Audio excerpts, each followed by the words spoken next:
The win was December. There's a lot of factors that obviously came into whether or not I was going to come back or not. I really couldn't give you a list, but I mean, things like the fact that I did triathlons for 2 years and really enjoyed the competitive side of that, so I wanted to kind of get back into the competitive side of swimming. The fact that we're not wearing the tech suits anymore had a lot to do with it. And at the same time, I just felt like my best race was still in front of me. And so I started swimming a little bit with no aspirations whatsoever of coming back. And I talked to Eddie Reese, and he said, in the month of January, he just said, let's swim the month of January and see how we are at the end of January. And then I swam February, same thing. And then all of a sudden, I started swimming real fast, and just felt a lot better about going to practice and being there than I did the last 2 years I swam. So it just felt right after that.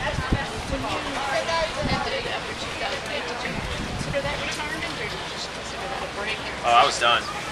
Yeah, I left the sport of swimming in 2008 with no desire whatsoever to come back.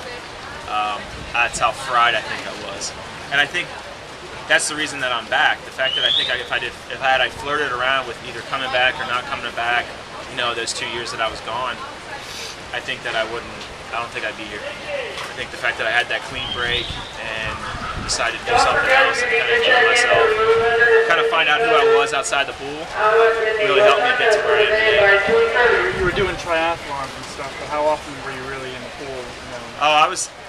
Pearsall jokes with me all the time because he said that I never really stopped swimming. I just stopped competing. I was still swimming about 4 times a week, and so I got back in the water with the UT guys and the Texas boys. And when I got back in there, it took me about 2 weeks, and I was back throwing down with them. So I never really had that 35, 40 pounds that swimmers seem to get.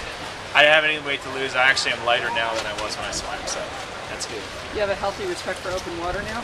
Absolutely. That's a whole animal that I don't ever really want to play with again. It doesn't matter how good of a pool swimmer you are, when you get in open water, it's just a different story.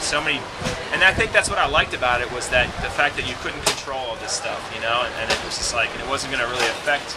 So, you know, when you're competing like in a triathlon and so many things can go wrong, yet you still can be successful. To me, that was refreshing, because you swim a 100 breaststroke and you try not make one mistake, because it can cost you the gold or 4th place in Beijing, which happened to me. So.